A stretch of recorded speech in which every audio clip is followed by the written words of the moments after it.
আসসালামু আলাইকুম। আমি আজকে আপনাদের সাথে ভিডিওতে যে বিষয় নিয়ে আলোচনা করব সেই বিষয়টি হলো গর্ভবতী গাভীর ঠান্ডার চিকিৎসা নিয়ে।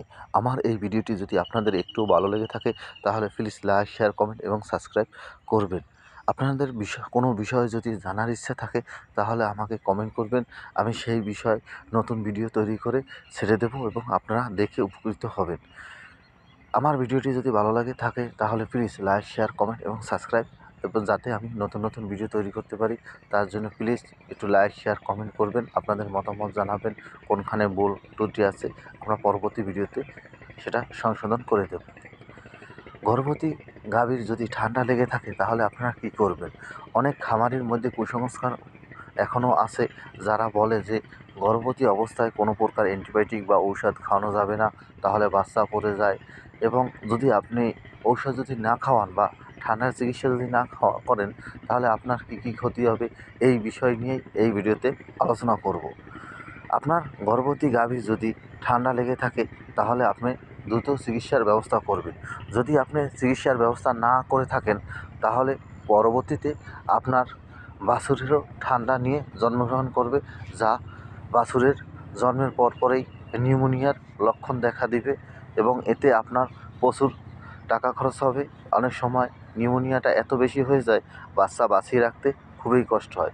তাই আপনারা সবসময় আপনার গরুর যে রোগেই হোক না কেন, এখন বর্তমানে অনেক প্রেগনেন্সি সেভ অ্যান্টিবায়োটিক বের হয়েছে, অনেক ঔষধ আছে যা দিয়ে আপনারা ট্রিটমেন্ট করবেন।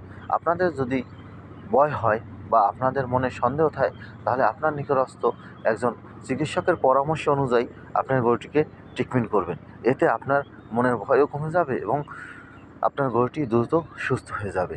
তাছাড়া যদি আপনার গরুর ঠান্ডা লেগে থাকে তাহলে আপনি গরম পানি, হালকা কুসুম গরম পানি আপনি খাওয়াবেন গরুকে। বেশি ঠান্ডা পানি খাওয়াবেন না বা ভিজা বেশি খড় খাওয়াবেন না, বা কাঁচা ঘাস একটু রৌদ্রে শুকিয়ে পানিটা শুকিয়ে তারপর খাওয়াবেন। এতে আপনার গরুর ঠান্ডা কম লাগবে।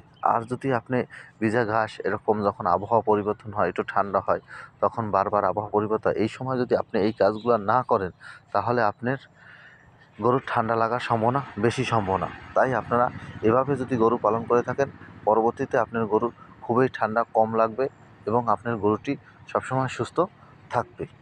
আপনি যদি এই বিষয় না বুঝে উঠতে পারেন তাহলে আপনার পার্শ্ববর্তী একজন অভিজ্ঞ খামারির পরামর্শ নেবেন অথবা একজন ডাক্তারের পরামর্শ নিয়ে আপনার গরুটিকে ট্রিটমেন্ট করবেন। আমার ভিডিওটি ভালো লাগলে প্লিজ লাইক, শেয়ার, কমেন্ট এবং সাবস্ক্রাইব করবেন।